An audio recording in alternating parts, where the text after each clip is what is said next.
Everyone, welcome to my channel mister Shyam Babu 214। आप सभी लोग को हमारे इस चैनल पे स्वागतम रहेगा भी। आज फिर हम लोग देखा जाएगा विषय हिंदी क्लास 10 के अंतर्गत देखा जाएगा, जो बहुत ज़्यादा इंपॉर्टेंट है। 24 और 25 का मॉडल पेपर को सॉल्व किया जाएगा, जो आप लोग के पूर्णांक 70 नंबर का आता है यूपी बोर्ड एग्जाम में। तो आप सभी लोग हमारी सेक्शन सीरीज में जुड़ करके, और आज हम लोग सॉल्व किया जाएगा हिंदी का मॉडल पेपर, जो आप लोग के बोर्ड एग्जाम के बहुत करीब आ चुका है दिन। तो आप सभी लोग 4-5 या 6 दिन के आसपास बचा है, तो जी जान लगा दीजिए पढ़ने में, क्योंकि आप लोग कोशिश कीजिएगा कि 70 में कम से कम 65 से 70 नंबर के बीच लाने की कोशिश कीजिएगा हिंदी बोर्ड एग्जाम में। इससे कम मत लाइएगा। तो कुछ वार्निंग होता है, और आप लोग का समय 3 घंटा 15 मिनट होता है। तो आप लोग के बोर्ड एग्जाम में बैठ करके वार्निंग यानी नोटिस नहीं पढ़ना है कि निर्देश क्या क्या है। तो चलिए इसके सबसे पहले हम इसे बता दे रहे हैं 2-2.5 मिनट में। और आप सभी लोग जरा सा भी वीडियो की स्किप मत कीजिएगा, क्योंकि जरा सा भी वीडियो स्किप करेंगे तो फिर समझ में नहीं आएगा। तो 4-5 दिन बचा है, तो आप लोग अच्छा से जुड़ करके हमारी सेक्शन सीरीज में पढ़ने की कोशिश कीजिएगा। और साथ ही साथ आप लोग भी जो MCQ क्वेश्चन अभी बताया जाएगा उसका आंसर देने की कोशिश करते रहिएगा। तो कुछ वार्निंग देख लिया जाए कि फर्स्ट वार्निंग में कि प्रारंभ के 15 मिनट परीक्षार्थियों को प्रश्न पत्र पढ़ने के लिए निर्धारित है। तो जब आप सभी लोग हमारी सेक्शन सीरीज में जुड़ करके जब अच्छा से पढ़ेंगे, तो 15 मिनट परीक्षार्थियों को पढ़ने के लिए कुछ भी मतलब अनिवार्य नहीं, आप लोग को पढ़ने की जरूरत ही नहीं है। जैसे पेपर मिलेगा आप लोग अपना क्वेश्चन स्टार्ट कर दीजिएगा। और सेकंड पे देखा जाएगा कि प्रश्न पत्र 2 खंड, यानी अ में पूछेगा और ब में पूछेगा। 2 खंड में आएगा प्रश्न पत्र, और ब में आप लोग को सॉल्व करना है। और थर्ड ऑप्शन है कि प्रश्न पत्र के खंड अ में बहुविकल्पी प्रश्न, जो खंड अ आएगा संपूर्ण बहुविकल्पी क्वेश्चन आएगा, जिसमें सही विकल्प का चयन करें। और आप लोग को OMR शीट पर नीले अथवा काले बॉल पॉइंट पेन से ही विकल्प वाले गोले को पूर्ण रूप से काला करेंगे। देखिएगा, अब इस पे वार्निंग आप लोग को दिया है कि नीले यानी ब्लू और ब्लैक। और आप लोग कोशिश कीजिएगा, ध्यान दीजिएगा कि जैसे मान लीजिए एक गोला है, यदि आप लोग का कोई क्वेश्चन राइट हो रहा है ABCD में ऑप्शन में जो भी है, तो आप लोग ऐसे मत भर दीजिएगा। ऐसे भी भरेंगे तो आप लोग का नंबर कट जाएगा। आप लोग को पूरा गोला के ऐसे पूरा अच्छा से इसे अच्छा से डार्क कर दीजिएगा। और कोशिश कीजिएगा कि इसके बाहर कोई ऐसे लाइन मत आवे, तब जाकर के आप लोग का मान्य होगा OMR शीट पे फिल इन द ब्लैंक वाला। अथवा काले बॉल पॉइंट, नीला और काला, इसके अलावा आप लोग कोई कलर यूज मत कीजिएगा। और फोर्थ ऑप्शन है कि खंड अ में बहुविकल्पी प्रश्न है, तो प्रत्येक प्रश्न के 1 अंक। और ये भी आप लोग जानते हैं कि MCQ यदि राइट होगा तो वह कहीं से भी कोई काट नहीं सकता है। यदि 20 नंबर का MCQ आएगा आप लोग के क्लास 10 में, 20 नंबर का MCQ खंड अ में आएगा, तो 20 नंबर में यदि आप लोग पूरा की पूरी राइट करते हैं तो 19 नंबर भी कोई नहीं दे सकता, 20 में 20 ही नंबर देगा। और 5 वाले पे ऑप्शन में है कि OMR शीट पर उत्तर अंकित किए जाने के पश्चात उसे काटे नहीं। जैसे मान लीजिए आप लोग ये कर दिए और आप लोग को बाद में मालूम चला कि A नहीं सही है, B सही है, तो आप लोग ऐसे मत काटिएगा, नहीं तो काट देंगे तो आपका B भी लगा देंगे तो कोई नंबर नहीं मिलेगा। तो उसे काटे नहीं तथा इरेजर एवं व्हाइटनर आदि का प्रयोग मत करें। ऐसे नहीं कि कोई चीज से उसे व्हाइटनर कीजिएगा, कहीं कुछ भी मान्य नहीं होगा। आप लोग सोच समझ करके पहले पेपर पढ़िएगा, पेपर पे ऐसे जो राइट होगा इसे लगा लीजिएगा, उसके बाद से उसे फिल इन द ब्लैंक कीजिएगा, अच्छा से भरिएगा। ये नहीं कि पहले भर दीजिएगा फिर इरेजर किसी माध्यम से नहीं होगा। और शिष्ट पर है कि प्रत्येक प्रश्न के सम्मुख उनके निर्धारित अंक दिए गए हैं। तो इससे आप लोग को कोई मतलब नहीं है, तो आप लोग मतलब देखते रहिएगा, साइड में इसका अंक भी दिया गया है कि कितना नंबर कौन सी का पूछेगा।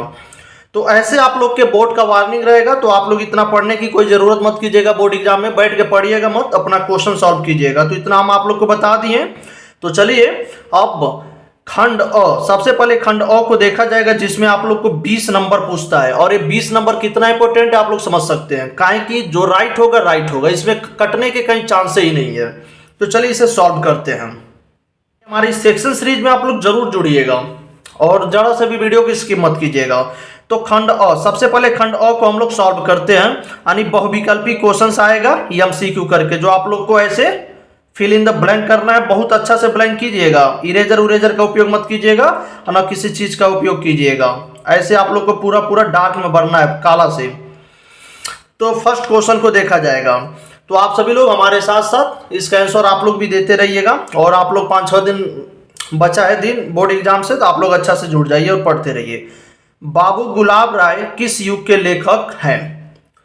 इसका आंसर आप लोग बताइएगा कि बाबू गुलाब राय किस युग के लेखक हैं? भारतेंदु युग, द्विवेदी युग, शुक्ल युग कि शुक्लोत्तर युग? इसका आंसर आप लोग बताइए। तो बाबू गुलाब राय द्विवेदी युग के लेखक हैं। और जो आप लोग को एमआर सीट में जो बी ऑप्शन में रहेगा उसे अच्छा से डार्क कर लीजिएगा। नेक्स्ट क्वेश्चन है कि चिंतामणि किस विधा की रचना है? चिंतामणि किस विधा की रचना है? निबंध का कि कविता, नाटक या कहानी? चलिए इसका आंसर भी बताइए। और आप लोग इसके साइड में इस सम्मुख नंबर भी बता रहे हैं कि आप लोग को एक एक नंबर दिया जाएगा, इसमें कटने की तो कोई चांस नहीं है भाई, तो अच्छा से याद कीजिएगा। जब वीडियो खत्म होगा तो आप लोग इसे लिख करके नोटबुक में और अच्छा से याद कर लीजिएगा। तो चिंतामणि किस विधा की रचना है? ते आप लोग का निबंध है। नेक्स्ट तीसरा प्रश्न देखा जाएगा, गबन किसकी रचना है? गबन किसकी रचना है? मुंशी प्रेमचंद, जयशंकर प्रसाद, निराला, हरिकृष्ण प्रेमी? चलिए इसका आंसर बताइए आप लोग। तो इसका भी राइट आंसर हो जाएगा मुंशी प्रेमचंद, और आप लोग के सम्मुख में इसका 1 नंबर दे दिया जाएगा। अब फोर्थ ऑप्शन देखा जाएगा, फोर्थ क्वेश्चन, शुक्ल युग की समयावधि है? समयावधि आप लोग के कोई ना कोई पूछता रहता है, तो शुक्ल युग की समयावधि है 1936 से 1943 ईस्वी तक, या 1919 से 1938 ईस्वी तक, या 1900 से 1918 ईस्वी तक, या उपरोक्त में से कोई नहीं? चलिए इसका आंसर बताइए आप लोग।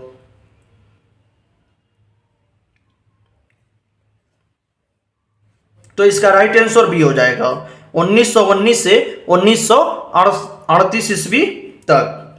और प्रश्न 5 को देखा जाएगा, नीड़ का निर्माण फिर किस विधा की रचना है? और आप लोग कोशिश कीजिए क्वेश्चन को आराम से पढ़िएगा, कोई जल्दीबाजी मत कीजिएगा। नीड़ का निर्माण फिर किस विधा की रचना है? जीवनी, आत्मकथा, साक्षात्कार, भेंट वार्ता या रेखा चित्र? इसके सम्मुख आप लोग को 1 नंबर दिया जाएगा। चलिए इसका आंसर बताइए।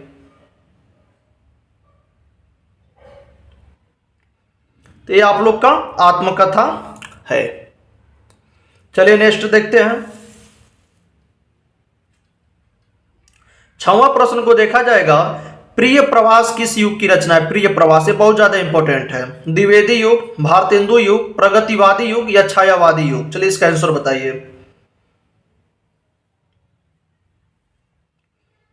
तो ये आप लोग का द्विवेदी युग का रचना है।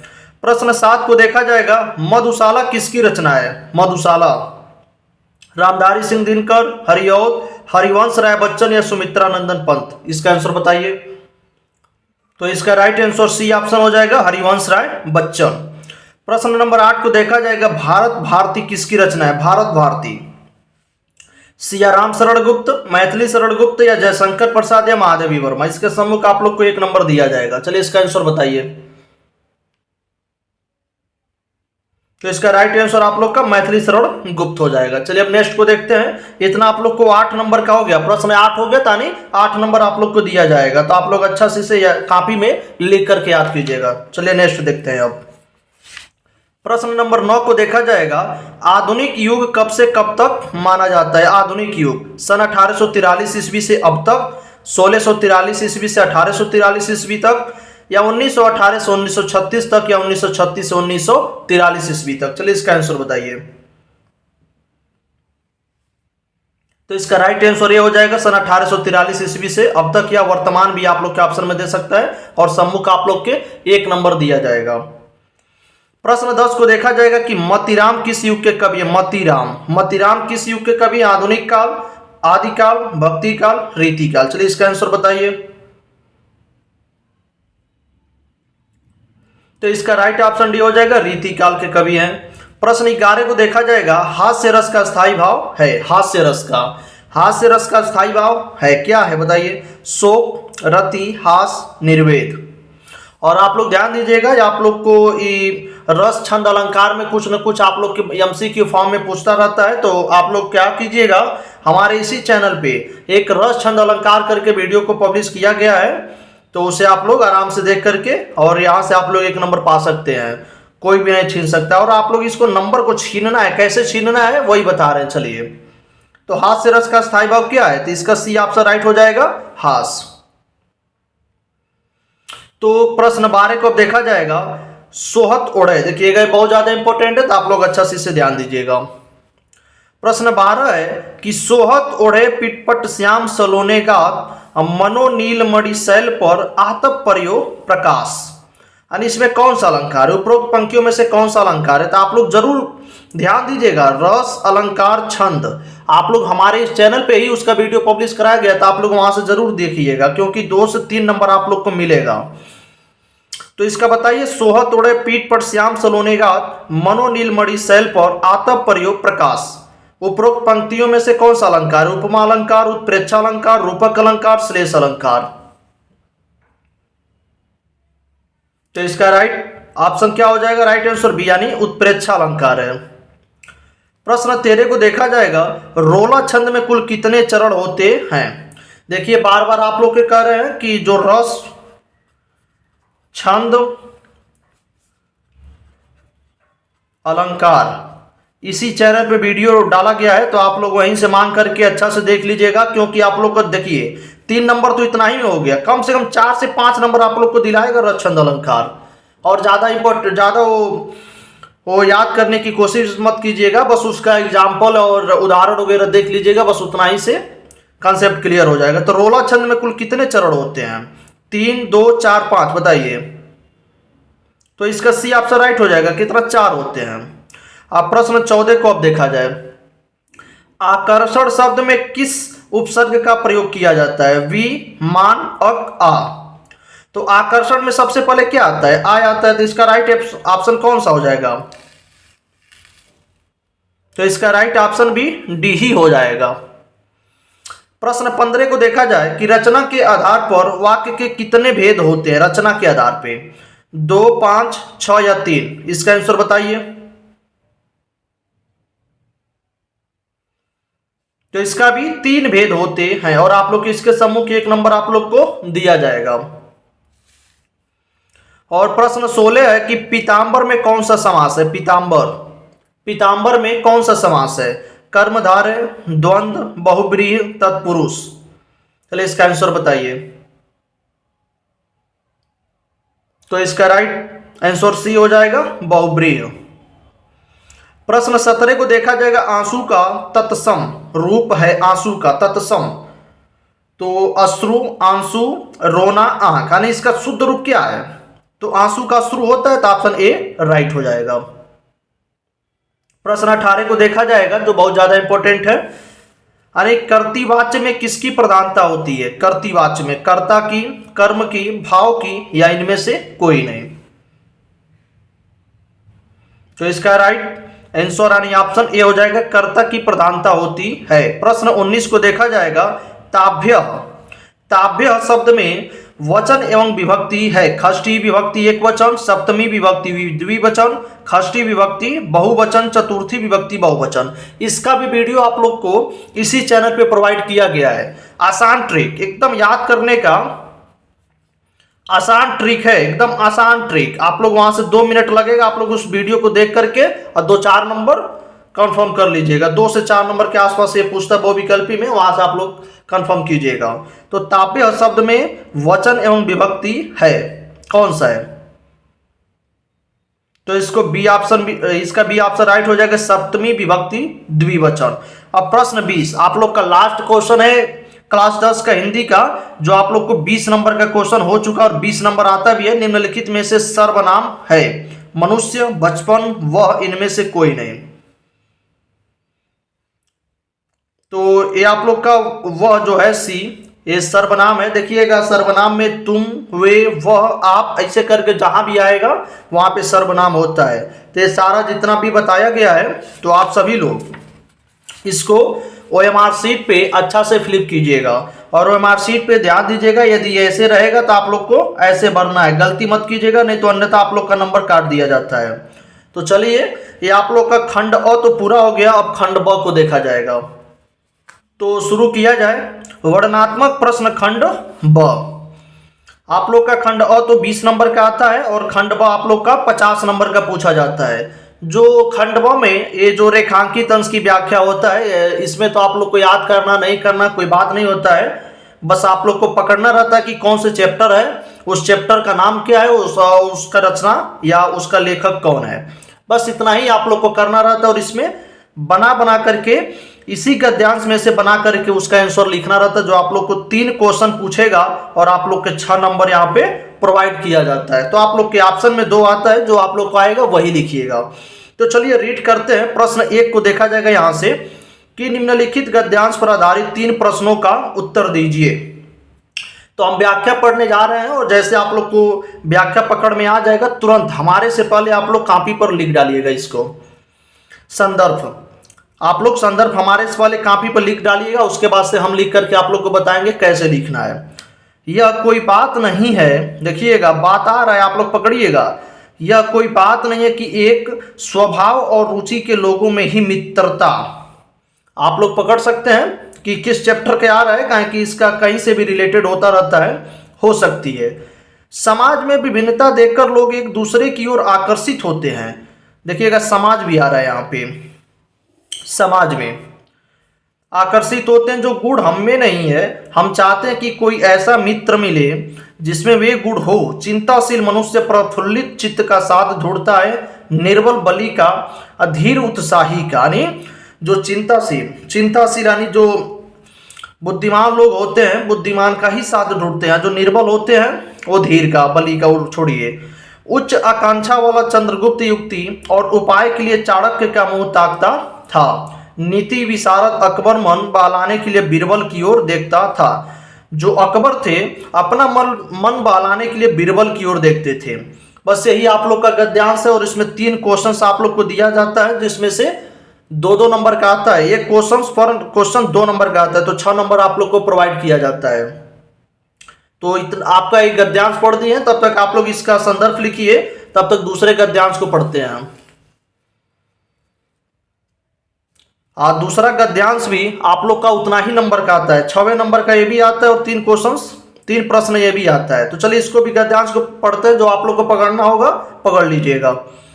दूसरा वाला कि हे भगवान, तब के लिए विपद के लिए इतना आयोजन, परम पिता की इच्छा के विरुद्ध इतना साहस, पिताजी क्या भीख न मिलेगी? क्या कोई हिंदू भूपृष्ठ पर न बचा रह जाएगा जो ब्राह्मण को 2 मुट्ठी अन्न दे सके? यह असंभव है। फेर दीजिए पिताजी, मैं कांप रही हूं, इसकी चमक आंखों को अंधा बना रही है। तो जो आप लोग को आएगा वही लिखिएगा। तो चलिए हम फर्स्ट वाले को सॉल्व करते हैं। तो आप लोग पकड़ ही चुके होंगे, इसका संदर्भ लिख ही चुके होंगे कि मित्रता नामक पाठ से लिया गया है और इसके रचनाकार या इसके लेखक आचार्य रामचंद्र शुक्ल जी हैं। तो चलिए इसको लिख करके दिखाते हैं आप लोग को। तो इसमें फर्स्ट क्वेश्चन को लिखेंगे कि उपयुक्त गद्यांश का संदर्भ लिखिए।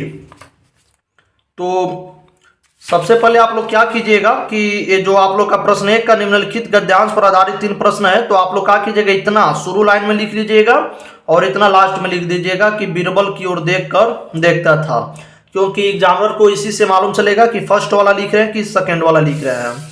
तो यह कोई बात नहीं है। तो इसका संदर्भ कैसे लिखा जाएगा कि प्रस्तुत गद्यांश का है, तो प्रस्तुत गद्यांश हमारी पाठ्य पुस्तक हिंदी के मित्रता नामक पाठ से लिया गया है और इसके लेखक आचार्य रामचंद्र शुक्ल जी हैं।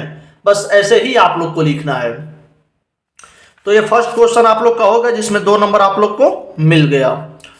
और आप लोग को नंबर चुराना भी है, कैसे चुराना है तो आप लोग देख लीजिए। जैसे सेकंड पूछ रहा है कि गद्यांश के रेखांकित अंश की व्याख्या कीजिए, तो जो संदर्भ लिखना रहेगा बस उसी में आप लोग को याद करना है। और रेखांकित अंश की व्याख्या है तो आप लोग चुटकियों में बनाइएगा। यहाँ पे बोल रहा है कि यह कोई बात नहीं है कि एक स्वभाव और रुचि के लोगों में ही मित्रता हो सकती है। समाज में विभिन्नता देखकर लोग एक दूसरे की ओर आकर्षित होते हैं। तो इसका क्या मतलब होगा? तो रेखांकित अंश की व्याख्या यानी यह कोई बात नहीं है कि आचार्य रामचंद्र शुक्ल जी कहते हैं कि यह कोई बात नहीं कि एक ही स्वभाव और रुचि के लोगों में ही मित्रता हो सकती है। समाज में भिन्नता देखकर लोग एक दूसरे की ओर आकर्षित होते हैं। जो गुण हम में नहीं, हम चाहते हैं कि वो गुण दूसरे में हो। कोई ऐसा मित्र मिल जाए जिसमें गुणशीलता यानी बहुत ज्यादा गुण उसमें विकसित हुआ रहे, तो ऐसे आप लोग को बना करके और कम से कम 2-4 लाइन और यहाँ पर आप लोग ऐड कर लीजिएगा इसमें। तो आप लोग के इतना में आप लोग को 2 नंबर मिलता है और 2 नंबर आप लोग के संदर्भ लिखने में। तो थर्ड क्वेश्चन देख लिया जाए।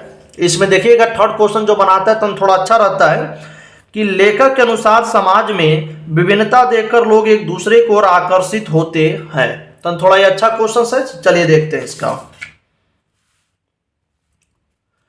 तो थर्ड क्वेश्चन को देखा जाएगा कि समाज में विभिन्नता देखकर लोग एक दूसरे की ओर आकर्षित होते हैं, क्योंकि हम लोग चाहते हैं कि जो गुण हम में नहीं है, हम चाहते हैं कि वो गुण ऐसा कोई मित्र मिल जाए जिसमें वो गुण हो। बस इतना ही आप लोग को लिखना है और 6 नंबर आप लोग को इतना ही लिखना है और 6 नंबर आप लोग को चुरा लेना है या पा जाना है या गिवेन करना है। बस आप लोग को याद क्या करना था, तो संदर्भ में बस आचार्य रामचंद्र शुक्ल और मित्रता नामक चैप्टर से लिया गया है। बस इतना ही आप लोग याद कीजिएगा।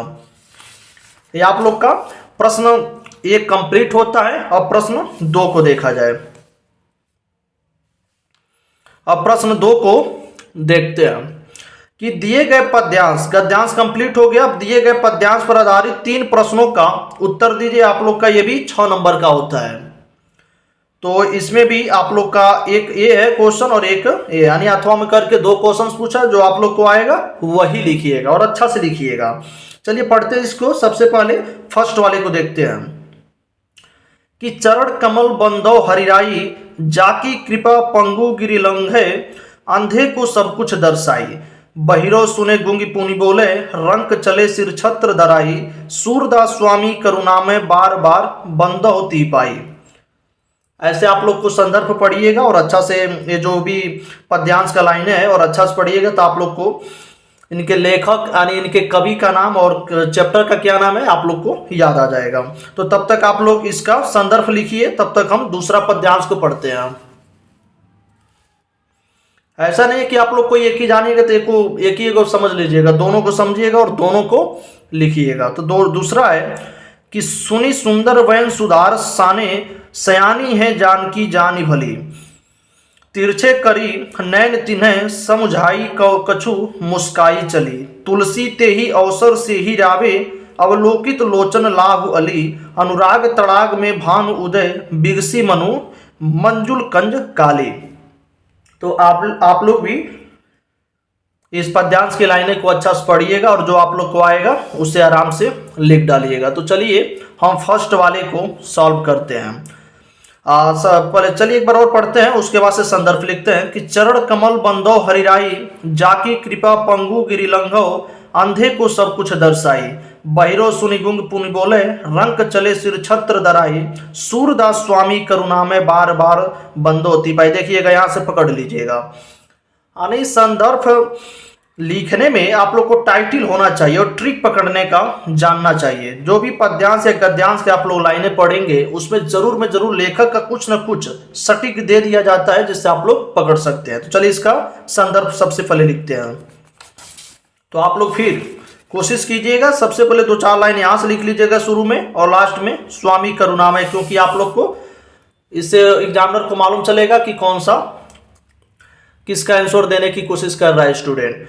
तो चलिए इसका संदर्भ देखते हैं कि प्रस्तुत पद्यांश, अब देखिएगा वहां पे गद्यांश था, अब यहाँ पे पद्यांश आ जाएगा कि प्रस्तुत पद्यांश हमारी पाठ्य पुस्तक हिंदी के पद नामक पाठ से लिया गया है और इसके कवि सूरदास जी हैं। उसमें सूरदास दिया भी था, इसमें मालूम भी चल गया कि इसके कवि सूरदास जी हैं। चलिए ये आप लोग को यहाँ से 2 नंबर हो गया ये क्वेश्चन पे। अब दूसरे क्वेश्चन को देखा जाएगा। दूसरा है कि रेखांकित अंश की व्याख्या कीजिए। तो रेखांकित कहाँ पे है कि बहिरो सुनि गुंग पुनि बोले, रंक चले सिर छत्र दराई। ये दोनों को आंसर देने के लिए आप लोग को यहाँ से ध्यान देना पड़ेगा, तब दिया जाएगा। चरण कमल बंदो हरिराई, यानी चरण के यानी कमल चरण के समान है, जाकी कृपा पंगु गिरि लंघे, यानी उनके कृपा से परमपिता परमेश्वर की कृपा से जो लंघा है वो भी पर्वत को लांग देता है। तो चलिए इसका अच्छा से रेखांकित अंशों की व्याख्या करते हैं। तो दूसरा क्वेश्चन का आंसर है रेखांकित अंशों की व्याख्या कि सूरदास जी कहते हैं कि सर्वशक्तिमान परमपिता परमेश्वर की कमल रूपी चरणों की आराधना करता हूँ, जिसकी कृपा से लंगड़ा पर्वत को लांग जाता है, अंधे को सब कुछ दिखाई देने लगता है, बहरा व्यक्ति सुनने लगता है, गूंगा व्यक्ति बोलने लगता है, भिखारी सिर पर मुकुट रखकर चलने लगता है। सूरदास जी कहते हैं कि ऐसे करुणा के स्वामी की मैं बार बार उनकी चरणों की वंदना करता हूँ। तो आप लोग फिर रेखांकित अंशों की व्याख्या को दोबारा देख लीजिएगा वीडियो को पॉज करके। तो अब थर्ड क्वेश्चन को हम लोग देखेंगे। ये आप लोग का 4 नंबर तैयार हो गया। अब 6वां नंबर देखा जाएगा। 6 नंबर लेने की थर्ड है कि उपर्युक्त पंक्तियों में कौन सा अलंकार है। तो ये आप लोग को याद करना पड़ेगा और अच्छा से देखना पड़ेगा। तो यहाँ पे जो ये चरण कमल बंधो अरिराई जो भी ये पद्यांश है, इसमें अलंकार आप लोग का रूपक अलंकार है, यानी थर्ड क्वेश्चन का आंसर रूपक अलंकार यहाँ पे देखा जाता है। तो आप लोग यहाँ पे आप लोग का 6 नंबर तैयार हो गया। तो आप लोग यदि फर्स्ट आएगा तो फर्स्ट लिख दीजिएगा, सेकेंड आएगा तो सेकेंड लिख दीजिएगा। तो चलिए अब तीसरे प्रश्न को देखा जाए। तो प्रश्न नंबर 3 को देखा जाएगा जो आप लोग के 5 नंबर का आता है, 2 + 3 करके। ये प्रश्न 3 आप लोग का 5 नंबर का है। तो जिसमें दिया गया है कि संस्कृत का गद्यांश है जिसका संदर्भ और हिंदी में अनुवाद करना है आप लोग को। तो इसका भी बनाने का ही ट्रिक है और आप लोग को इसका हिंदी में अनुवाद करना है। तो इसमें ज़्यादा कोई चिंता मत लीजिएगा, बस पढ़ करके चैप्टर का नाम देख लीजिएगा, उसके बाद से सारा हमारे ऊपर छोड़ दीजिएगा। हम आप लोग को जैसे बताएंगे वैसे आप लोग लिख दीजिएगा और 5 नंबर चुरा लीजिएगा। तो चलिए इसके गद्यांश को पढ़ते हैं। इसमें भी आप लोग को फर्स्ट को प्रश्न और सेकेंड 2 करके अथवा हम देता है, जो आप लोग को आएगा वो लिख डालिएगा। तो पढ़ते हैं संस्कृत का कि ऐसा नगरी भारतीय संस्कृते संस्कृत भाषा च केंद्रम स्थलम अस्ति। यानी देखिएगा जो भी आप लोग गद्यांश की लाइनें पढ़ेंगे, आप लोग का चैप्टर का नाम तो उसमें साट करके दे ही दिया जाता है, आप लोग को केवल पकड़ना रहता है। तो नेक्स्ट है कि इत एवं संस्कृत वाट पासे संस्कृत पेश आलोक सर्वत्र प्रसृत मुगल युवराज दारासिको आत्रगत्य भारतीय दर्शन शास्त्राणाम अध्ययनम अकरोत् सतेषां ज्ञानेन तथा प्रभावित अभवत यत् तेन उपनिषदाम अनुवाद पारसी भाषायां कारितः। ये आप लोग का गद्यांश की लाइन है संस्कृत का। अथवा वाला भी पढ़ते हैं, जो आप लोग को पकड़ में आएगा उसका लिखिएगा, तब तक संदर्भ आप लोग लिखते रहिए। अब नेक्स्ट वाले देखते हैं कि मानव जीवन से संस्करणम संस्कृति अस्माकं पूर्वजा मानव जीवन संस्कर्तुं महत्वं प्रयत्नम् अकुर्वन्। तो अस्माकं जीवनस्य संस्करणान् यान् आचारान् विचारान् च अदर्श्यन् तत्सर्वम् अस्माकं संस्कृति। ये आप लोग का संदर्भ की लाइन गद्यांश की लाइन है। तो चलिए हम फर्स्ट वाले को सॉल्व करते हैं, जो आप लोग को आएगा उसका सॉल्व कर लीजिएगा। तो सबसे पहले इसका संदर्भ लिखते हैं। तो आप लोग फिर इसको गद्यांश की लाइनें को पढ़ लीजिएगा, उसके बाद से इसके संदर्भ और हिंदी में अनुवाद करते हैं कि ऐसा नगरी भारतीय संस्कृति संस्कृत भाषा केंद्र स्थलम अस्ति इत एवं संस्कृत वाट पश्य संस्कृत आलोक सर्वत्र प्रसृत मुगल युवराज दारासिको अत्र गत्य भारतीय दर्शन शास्त्राणाम अध्ययनम अकरोत् सतेषां ज्ञानेन तथा प्रभावित अभवत् यत् तेन उपनिषदाम अनुवाद फारसी भाषायां कारित। चलिए इसका संदर्भ लिखते हैं। तो फिर आप लोग क्या कीजिएगा कि ऐसा नगरी भारतीय संस्कृति यहाँ पे लिख के डॉट डॉट करके फारसी भाषायां कारित, ऐसे आप लोग को लिखना है, क्योंकि आप लोग को 5 नंबर के आता है। तो 5 नंबर आप लोग को लेना है, यानी चुराना है। तो इसका संदर्भ लिखा जाएगा कि प्रस्तुत गद्यांश हमारी पाठ्य पुस्तक हिंदी के संस्कृत खंड में संकलित वाराणसी पाठ से उद्धृत है, या वाराणसी पाठ से लिया गया है। बस इतना ही आप लोग को लिखना है। तो जिसमें से 2 नंबर आप लोग को इस पे मिलता है और 3 नंबर आप लोग को हिंदी में अनुवाद करने से मिलता है। तो चलिए एक बार और गद्यांश की लाइनें को पढ़ते हैं, फिर इसका अनुवाद देखते हैं।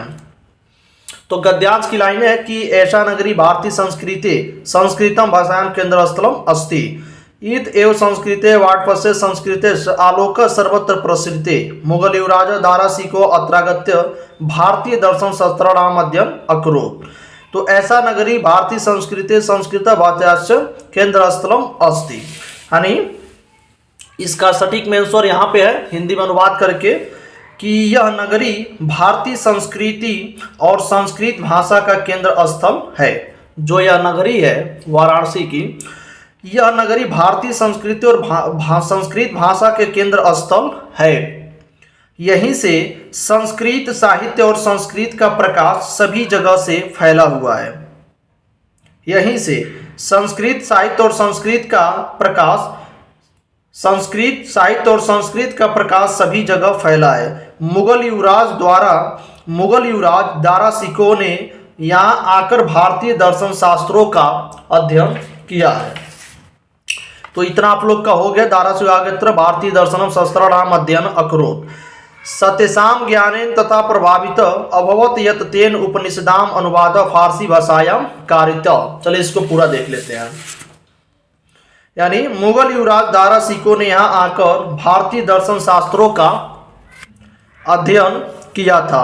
वह उनके ज्ञान से इतना प्रभावित हुआ था कि उसने इन उपनिषदों का अनुवाद फारसी भाषाओं में करवाया। यानी उनके ज्ञान से इतना प्रभावित हो गया युवराज दारा शिकोह की, उनका जो अनुवाद था उपनिषदों का वो फारसी भाषाओं में करवा दिया। तो इतना आप लोग लिखेंगे तो आप लोग को 5 नंबर प्रोवाइड कराया जाता है। तो आप लोग के प्रश्न 3 कंप्लीट हो गया। अब आप लोग के पास बचता है प्रश्न 4। प्रश्न 4 आप लोग के पास आ गया। तो प्रश्न 4 को देखा जाएगा, जो ये भी आप लोग के 5 नंबर का पूछा जाता है और बहुत ज़्यादा इंपॉर्टेंट है। इसमें भी आप लोग को 2 नंबर संदर्भ में दिया जाता है और 3 नंबर हिंदी में अनुवाद में दिया जाता है। जो संस्कृत का श्लोक होता है, पद्यांश होता है संस्कृत के श्लोक ही, यानी दिए गए संस्कृत पद्यांश में किसी एक का संदर्भ सहित हिंदी में अनुवाद कीजिए। ये भी आप लोग को 5 नंबर का ही आता है। तो चलिए इसमें भी 2 क्वेश्चंस आता है, जो आप लोग को आएगा वही लिख दीजिएगा और दोनों की याद करने की कोशिश कीजिएगा। तो प्रथम देखते हैं कि मानम हित्वा प्रियो भवति क्रोधम हित्वा न सोचति कामम हित्वा अर्थवान भवति लोभम हित्वा सुखी भवेत्। और नेक्स्ट है कि सर्वे भवन्तु सुखिनः सर्वे सन्तु निरामया सर्वे भद्राणि पश्यन्तु मा किश्चित् दुख भाग भवेत्। इतना आप लोग को आसान पूछा जाएगा जो 5 नंबर का आता है। तो जो आप लोग को आएगा वही लिख दीजिएगा। चलिए हम दूसरे वाले को सॉल्व करते हैं कि सर्वे भवन्तु सुखिनः सर्वे सन्तु निरामया सर्वे भद्राणि पश्यन्तु मा कश्चित् दुख भाग भवेत्। सबसे पहले इसका संदर्भ लिखते हैं, फिर इनका हिंदी में अनुवाद लिखते हैं। तो प्रश्न 4 को देखा जाए, सर्वे भवन्तु सुखिनः दुख भाग भवेत्। इसमें संदर्भ को लिखा जाएगा कि प्रस्तुत श्लोक पद्यांश यानी प्रस्तुत श्लोक हमारी पाठ्य पुस्तक के संस्कृत भाग में संकलित भारतीय संस्कृति नामक पाठ से उद्धृत है। बस चैप्टर का नाम आप लोग देख लीजिएगा, भारतीय संस्कृति। अब इसके हिंदी में अनुवाद किया जाएगा। तो एक बार दोहा को पढ़ लेते हैं अच्छा से, फिर उसके बाद से देखा जाए कि सर्वे भवन्तु सुखिनः सर्वे सन्तु निरामया सर्वे भद्राणि पश्यन्तु मा किश्चित् दुख भाग भवेत्। तो इसका हिंदी में अनुवाद किया जाएगा कि सभी मनुष्य सुखी हों, सभी निरोगी हों और सभी का कल्याण देखें या पाएं और कोई भी दुख का भागी न हो। ऐसे बस इतना ही लिखना है और आप लोग को 5 नंबर प्रोवाइड किया जाता है और 5 नंबर दिया जाता है। ज़्यादा कोई पेपर हार्ड नहीं आने वाला है। बस ऐसे आप लोग बनाने का ट्रिक देख लीजिए हमारे चैनल और वीडियो के माध्यम से, उसके बाद से आप लोग बनाते रहिएगा। तो चलिए प्रश्न 5 को देखा जाएगा, जो आप लोग को 3 नंबर दिया जाता है। बस इसमें थोड़ी सी कहानियां लिखना रहता है। जो आप लोग को मेवाड़ मुकुट इसमें सबसे ज़्यादा इंपॉर्टेंट है, ग वाला। तो आप लोग मेवाड़ मुकुट पे ध्यान दीजिएगा यूपी वाले। तो अपने पठित खंडकाव्य के आधार पर निम्नलिखित प्रश्नों में से किसी एक का उत्तर लिखना है। तो क है कि मुक्ति दूत लिखना है, मुक्ति दूत के बारे में। और ख ज्योति व्यवहार के बारे में लिखना है। और ग मेवाड़ मुकुट है।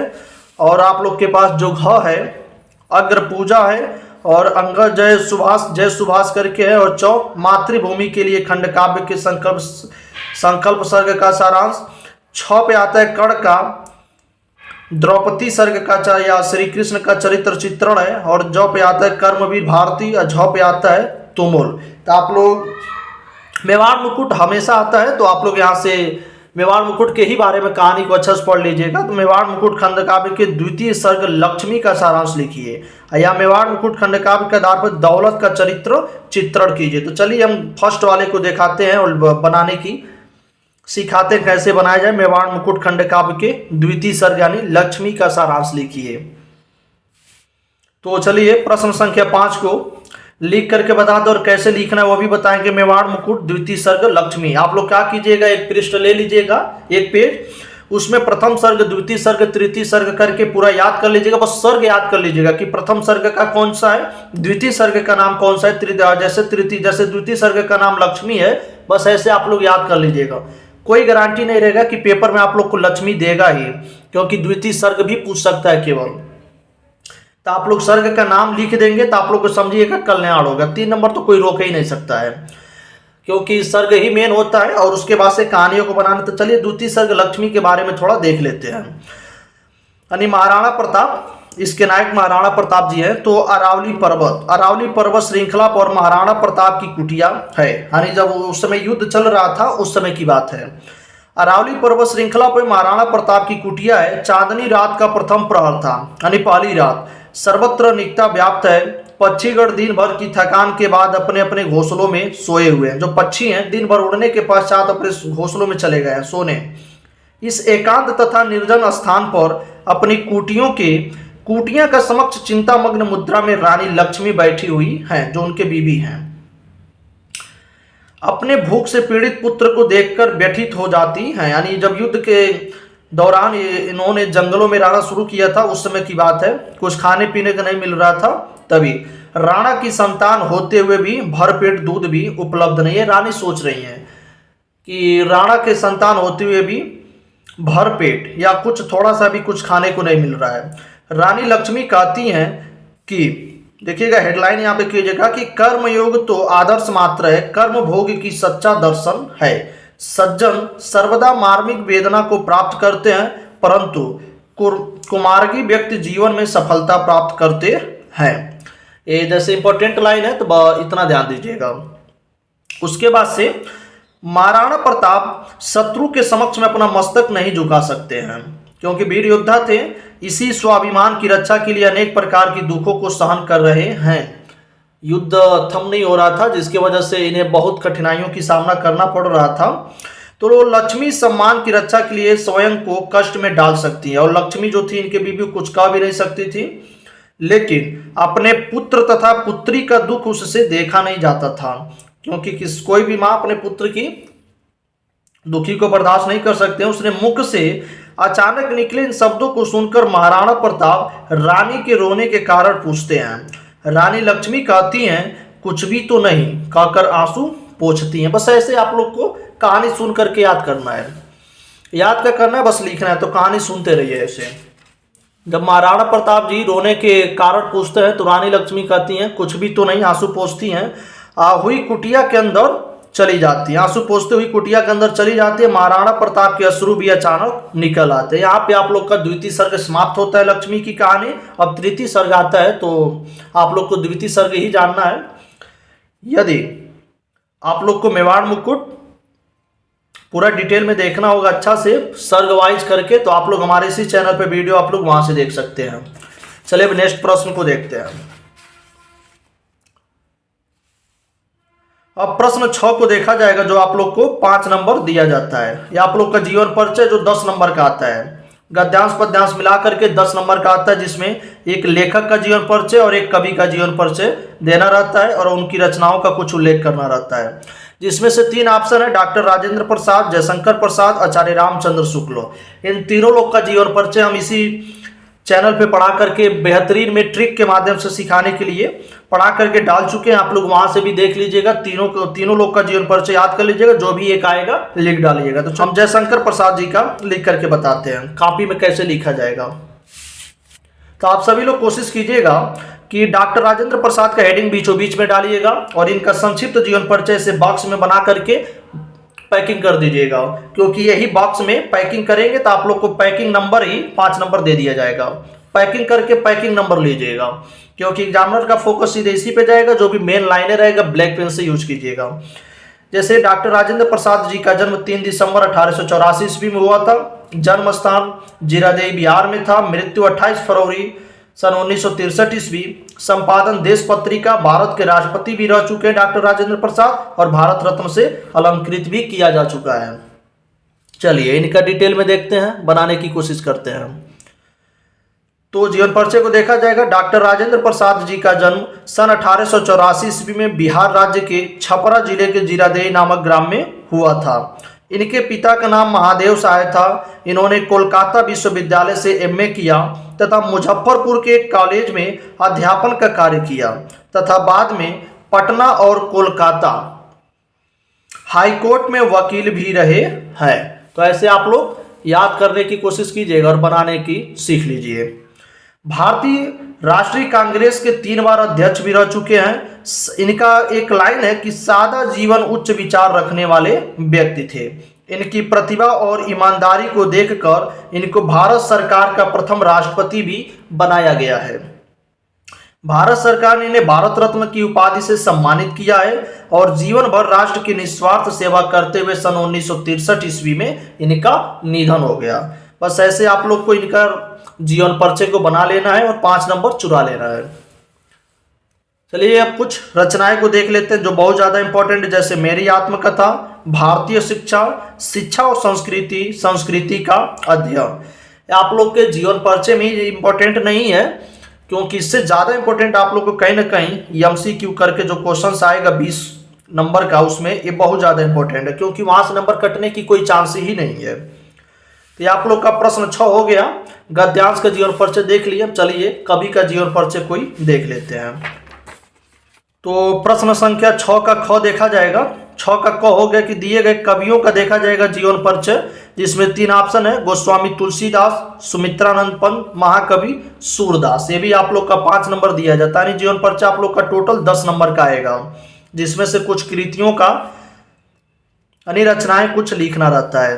तो चलिए इसमें गोस्वामी तुलसीदास जी का देखते हैं हम। और जो भी आप लोग को यदि तीनों में से किसी का भी याद नहीं होगा तो आप लोग याद करने के लिए हमारे चैनल को सब्सक्राइब कर लीजिएगा, और हमारे इसी चैनल पे इनका वीडियो डाल चुके हैं तीनों लोग का, तो आप लोग वहां से भी देख लीजिएगा।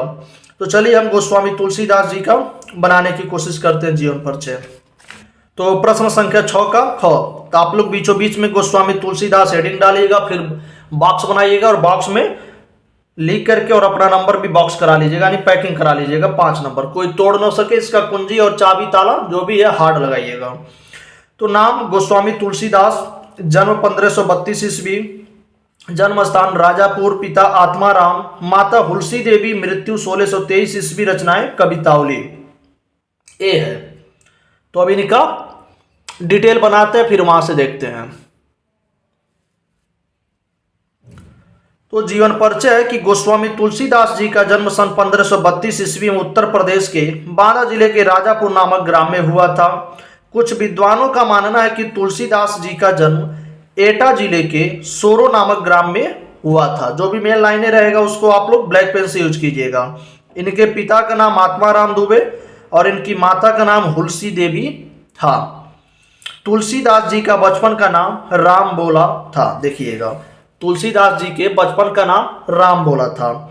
ऐसा कहा जाता है कि जब इनका जन्म हुआ था तो इनके मुख से राम शब्द निकला था और 29 वर्ष की आयु में इनका विवाह रत्नावली के साथ हुआ।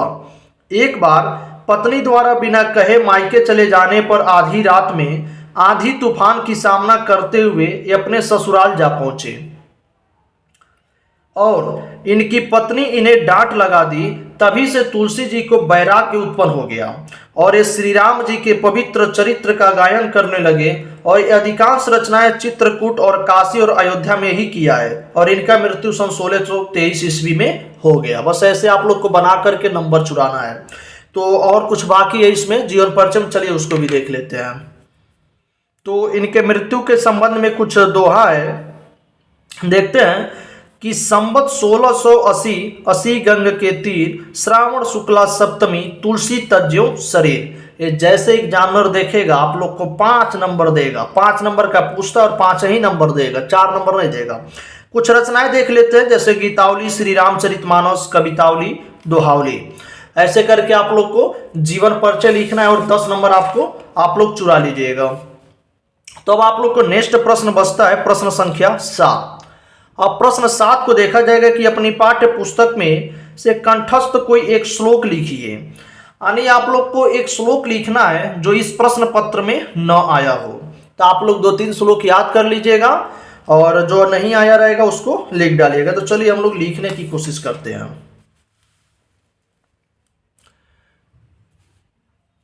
तो प्रश्न संख्या 7 है श्लोक लिखने के लिए। तो हम एक श्लोक बता रहे हैं और आप लोग एक श्लोक और लिख लीजिएगा। जो भी एक आया रहेगा पेपर में उसको न लिखिएगा, जो नहीं आया रहेगा उसे लिखिएगा। बंधन मरणम वापि जयो वापि पराजय उभयत्र समो वीर वीर भावो ही वीरता। चलिए एक बार और पढ़ते हैं, क्योंकि आप लोग को याद भी करना है। आप लोग 3-4 बार इसे लिखिएगा, लिख करके याद कीजिएगा, क्योंकि याद करना है तो लिख करके याद कीजिएगा। और आप लोग को इस पे 2 नंबर दिया जाता है, 2 नंबर आप लोग को मिलेगा।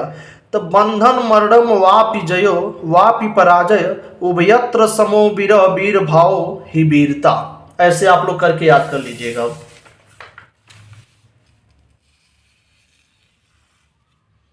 तो अब नेक्स्ट प्रश्न को देखते हैं, प्रश्न नंबर 8 को। ये भी आप लोग को 2 नंबर मिलता है, एक एक नंबर करके मिलेगा, क्योंकि 2 प्रश्नों का आंसर देना आप लोग को संस्कृत में। भारतीय संस्कृते मूलम किम अस्ति पुरु राजा क आसित चंद्रशेखर क आसित विरह केन पूज्यते। चलिए हम इन दोनों का आंसर दे रहे हैं, और दोनों का, और ये जो ऊपर का 2 बचेगा आप लोग देख लीजिएगा वीडियो के माध्यम से। तो चंद्रशेखर क आसित और विरह केन पूज्यते। तो आप लोग को इसका आंसर अच्छा से लिखना है। प्रश्न संख्या 8 का 8 डाल लीजिएगा, लिखना है कि चंद्रशेखर क आसित। तो चंद्रशेखर प्रसिद्ध क्रांतिकारी देशभक्त च आसित। और 4th है कि विरह केन पूज्यते। तो आप लोग को लिखना है विरह वीरेण पूज्यते, ऐसे आप लोग को लिखना है। और आप लोग को 2 नंबर यहां से मिल जाएगा। तो चलिए नेक्स्ट प्रश्न को देखते हैं, जो बहुत ज्यादा इंपॉर्टेंट है, क्योंकि आप लोग को 7 नंबर के अकेले ही आता है। तो आप लोग को इस पे कम से कम 3 से लेकर के 5 पृष्ठ, इससे कम नहीं, 3 से लेकर के 5 पृष्ठ तक इसको लिखिएगा अच्छा से। और ये क्या है, तो ये निबंध लिखना है आप लोगों को। तो इसमें 4 ऑप्शन रहता है, जिसमें से जो आप लोग को आएगा उसको अच्छा से लिखिएगा। जैसे पर्यावरण संरक्षण के उपाय पर, या आतंकवाद कारण एवं निवारण, जनसंख्या लाभ हानि, नारी शक्तिकरण सशक्तिकरण। जो आप लोग को आएगा उस पर अच्छा से आप लोग लिखिएगा। तो चलिए हम फर्स्ट वाले को बताते हैं, पर्यावरण संरक्षण के उपाय। कोशिश कीजिएगा, ध्यान दीजिएगा, 3 से 5 पृष्ठ, इसके अंदर नहीं, इससे कम नहीं, इससे ज्यादा हो जाए, क्योंकि आप लोग को अकेले 7 नंबर पाना है। तो इसका जो ट्रिक होगा वही हम आप लोग को बताएंगे, और आप लोग को उसे फॉलो करके, हमारे रूल को फॉलो करके आप लोग को लिखना है और 7 नंबर चुराना है। तो आगे बढ़ने से पहले आप सभी लोग हमारे इस चैनल को जरूर जल्द से जल्द सब्सक्राइब पहले जल्दी कीजिए, फिर आगे बढ़ते हैं। तो प्रश्न संख्या 9 निबंध को देखा जाएगा। जो आप लोग को ट्रिक बताने जा रहे हैं आप लोग अच्छा से देखिएगा, वीडियो की स्किप जरा सा भी मत कीजिएगा। और कुछ इसमें याद करने के लिए बोलेंगे, बहुत ज्यादा इंपॉर्टेंट रहेगा, वो आप लोग धैर्य बना करके उसको याद कर लीजिएगा। उसके बाद से बनाने की कोशिश कीजिएगा, ट्रिक सीख लीजिए, उसके बाद से बना करके लिख करके और 7 नंबर आप लोग चुरा लीजिएगा। तो पर्यावरण संरक्षण के उपाय, सबसे पहले आप लोग एक रूपरेखा लिखिएगा साइड में, ब्लैक पेन से मोटा में रूपरेखा। और उसके बाद से आप लोग को हेडिंग बनाना है, कम से कम 5-6 हेडिंग। तो इसमें आप लोग याद कीजिएगा फर्स्ट को और 5 को।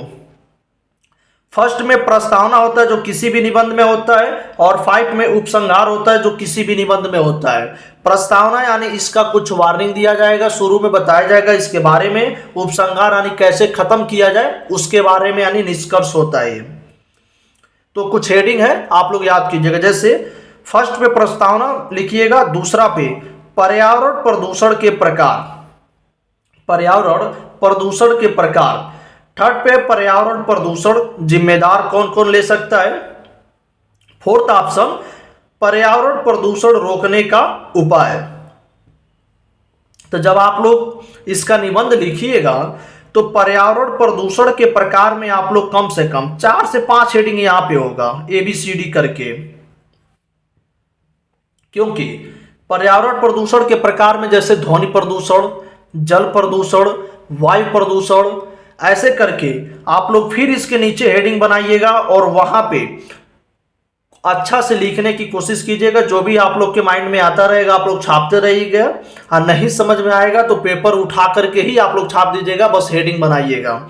और आप लोग के ज्यादा इंपॉर्टेंट बॉक्स में इसे पैक कर दीजिएगा, क्योंकि तभी आप लोग का नंबर पैक करके मिलेगा, क्योंकि यही सबसे ज़्यादा इंपॉर्टेंट है। तो ये रूपरेखा आप लोग याद कर लीजिए। चलिए हम प्रस्तावना और उपसंहार को बताने जा रहे हैं, उसके बाद से जो बीच में जितना हेडिंग रहेगा आप लोग उसको बनाने की कोशिश करिएगा और बना बना करके लिख लीजिएगा। तो चलिए प्रस्तावना को देखते हैं। तो फर्स्ट हेडिंग प्रस्तावना। प्रस्तावना को देखा जाएगा कि मानव ने जब प्रकृति माता की गोद में आंखें खोली तो उसने अपने चारों ओर उज्जवल प्रकाश, निर्मल जल, स्वच्छ वायु का वरदान पाया। वन प्रदेशों की मनोहर हरियाली में उसने जीवन की मधुरतम सपने देखे। उसका पेड़ पौधों से, फल फूलों से, चाहते पक्षियों से, प्रभात और संध्या वेला से नृत्य का संबंध था। प्रकृति के आंगन में खेलते हुए उसने पाया पुष्ट निरोगी शरीर और उत्साह उल्लास से लबालब तनावहीन मानस, किंतु धीरे धीरे उसके मन में प्रकृति पर शासन करने की लालसा जागी। तो इसे आप लोग कोशिश कीजिए, इसे 4-5 में लिख लीजिएगा, तो ये आप लोग को कुछ सेटअप बन जाएगा, याद हो जाएगा। उसके बाद से जो हेडिंग आप लोग को बनाना है, हेडिंग बना बना करके अच्छा से इसको लिखिएगा। तो आप लोग का प्रस्तावना हो गया। उपसंहार बता देते हैं लास्ट में कैसे लिखना है, जिससे आप लोग को एग्जामिनर नंबर पूरा में पूरा दे। तो उपसंहार में 5वां प्रश्न में देखा जाएगा उपसंहार। तो इसको देखते हैं कि पर्यावरण का प्रदूषण एक अदृश्य दानव की भांति मनुष्य समाज को निगल रहा है, क्योंकि पर्यावरण बहुत ज़्यादा नुकसानदायक होता है। यह एक विश्वव्यापी संकट है। यदि इस पर समय रहते नियंत्रण नहीं किया गया तो आदमी शुद्ध जल, वायु, भोजन और शांत वातावरण नहीं पाएगा। तो चलिए नेक्स्ट देखते हैं। के लिए तरस जाएगा। प्रशासन और जनता दोनों के गंभीर प्रयासों से ही प्रदूषण से मुक्ति मिल सकती है। गंगा सफाई अभियान प्रशासन के ऐसा ही प्रयास है। ऐसा आयोजन सिर्फ एक प्रशासकीय फैशन या तमाशा बनकर नहीं रह जाना चाहिए। एक स्वच्छ और स्वास्थ्यकर विश्व में रहना है तो प्रदूषण से लड़ना ही होगा। ऐसे आप लोग को लिखना है बेनिफिट्स करके, और नंबर आप लोग को 7 नंबर ले लेना है। तो आप लोग कोशिशें कीजिएगा, ये जो बताए हैं आप लोग को रूपरेखा याद करने के लिए इसे आप लोग अच्छा से याद कर लीजिएगा। फिर दूसरा हेडिंग पर्यावरण प्रदूषण के प्रकार डालिएगा, फिर उसके बारे में लिखिएगा। ऐसे आप लोग लिखिएगा। अब पर्यावरण प्रदूषण में 4-5 हेडिंग बना लीजिएगा। तो चलिए प्रश्न नंबर 10 को देखते हैं, जो आप लोग के क्लास 10 का लास्ट क्वेश्चन, लास्ट प्रश्न 10, जो आप लोग के 4 नंबर दिया जाता है, जो आप लोग को एक पत्र लिखना है। किसमें? तो अपने विशेष रुचि को उल्लेख करते हुए अपने मित्र को लिखिए, या टिकट निरीक्षक द्वारा किए गए अभद्र व्यवहार का उल्लेख कीजिए। मध्य रेलवे को एक शिकायती पत्र लिखना है। तो जो आप लोग को आएगा वो आप लोग लिख दीजिए, क्योंकि 4 नंबर आप लोग को दिया जाता है। और इसमें भी कुछ नहीं है, बस 2-4 यहाँ पे लाइनें होती है, बस इसको ध्यान दीजिएगा और महोदय करके ध्यान दीजिएगा, सेवा में करके, और जो भी नीचे आएगा जो आप लोग के माइंड में आएगा वैसे बना करके लिख डालिएगा। तो ये तो आसान है कि अपनी विशेष रुचियों को लेकर तो मित्र को पत्र लिखना है। ये थोड़ा सा कठिन हल्का सा, तो चलिए इसे हम बता देते हैं। उत्तर मध्य रेलवे को एक शिकायती पत्र लिखे जिसमें टिकट निरीक्षक द्वारा किए गए अभद्र व्यवहार का उल्लेख हो। तो चलिए जैसे बता रहे वैसे आप लोग लिखने की और समझने की कोशिश कीजिएगा, सीखने की। तो हेडिंग डालिएगा प्रश्न संख्या 7। उत्तर मध्य रेलवे को एक शिकायती पत्र लिखिए जिसमें टिकट निरीक्षक द्वारा किए गए अभद्र व्यवहार का। आप लोग मोटे काला पेन से लिखिएगा अच्छा से। तो ये जो सेटिंग है बताने का, बस इसे ही आप लोग ध्यान दीजिएगा। जैसे सेवा में विभाग महाप्रबंधक उत्तर रेलवे दिल्ली, या जो भी आप लोग को आएगा वो लिख दीजिएगा। और विषय में लिखिएगा कि टिकट निरीक्षक द्वारा अभद्र व्यवहार के संबंध में। अब चलिए अब इसको लिखते हैं महोदय करके। तो ये जो लाइन है बस इसी को आप लोग याद कर लीजिएगा और सीख लीजिएगा कैसे बनाना है। तो महोदय अब आप लोग को बना करके लिखना है। जैसे सविनय निवेदन है कि मैं कल वंदे भारत एक्सप्रेस से लखनऊ से दिल्ली जा रहा था, या आप लोग कुछ भी लिख दीजिएगा, जिसमें मैं और मेरी माँ, मेरी पत्नी और 2 बच्चे भी शामिल थे। मैंने अपने पूरे परिवार का टिकट ले रखा था किंतु अपने बच्चे का नहीं लिया था, क्योंकि 5 साल से छोटे थे, 5 साल से कम के थे, और 5 साल के कम के बच्चों का टिकट नहीं लगता है। और मेरा पहला बच्चा 4 साल का, दूसरा 2 साल का था। अतः मुझे इन दोनों का टिकट लेने की कोई ज़रूरत ही नहीं पड़ा। किंतु मेरे पूरे परिवार जब ट्रेन में सफ़र कर रहा था तभी एक टिकट निरीक्षक आया जिसका नाम श्याम भगवानी, आप लोग कुछ भी यहाँ पे लिख सकते हैं, आया जिसका नाम ए था। अब चलिए नेक्स्ट को देखते हैं फिर उसने क्या किया। उसने हमारे पूरे परिवार का टिकट चेक किया और मेरे दोनों बच्चों का टिकट न होने के कारण हमारे साथ अभद्र व्यवहार किया। ऐसे आप लोग को लिखना है। जब मैंने उसे बताया कि इनका टिकट नहीं लग सकता तो वह मुझे जेल जाने की धमकी देने लगा और मेरे पूरे परिवार से बदतमीजी करने लगा। अतः आपसे निवेदन है कि आप इस टिकट निरीक्षक पर कोई कार्यवाही करें। इतना लिखिएगा और उसके बाद से 1-2 लाइनें छोड़ करके दिनांक लिख दीजिएगा और यहाँ पे लिखिएगा भवदीप अंकित कुमार रामकोला, जो भी आप लोग को देना रहेगा बस वैसे लिखिएगा और नाम वाम आप लोग मत लिखिएगा, XYZ लिख दीजिएगा ऐसे करके। तो ऐसे करके आप लोग को पत्र लिखना है रेलवे के मध्य टिकट निरीक्षक अभद्र व्यवहार के मध्य। तो ऐसे आप लोग लिखिएगा। तो चलिए आप लोग का क्लास 10 का 10 क्वेश्चन 10 प्रश्न सॉल्व हो गया 10 तक, जो आप लोग का 70 नंबर का पूछता है। और 70 में कम से कम 65 नंबर से 70 नंबर के बीच में लाने की कोशिश कीजिएगा। और ज़्यादा दिन आप लोग के पास नहीं बच चुका है, 5 से 6 दिन बचा, उतना में आप लोग जी जान लगा दीजिए और अच्छा से पढ़ाई कीजिए। और अच्छा से नंबर लाने के लिए हमारे इस चैनल को सब्सक्राइब जरूर कीजिएगा, क्योंकि जो भी अपडेट दिया जाएगा बोर्ड एग्जाम नोटिफिकेशन से पहले सबसे पहले आप लोग के पास पहुंचे। चलिए तब तक के लिए धन्यवाद और बताइएगा पेपर को हल करके सॉल्व करके आप लोग को कैसा लगा। चलिए तब तक के लिए धन्यवाद, मिलते हैं नेक्स्ट डे नेक्स्ट वीडियो में।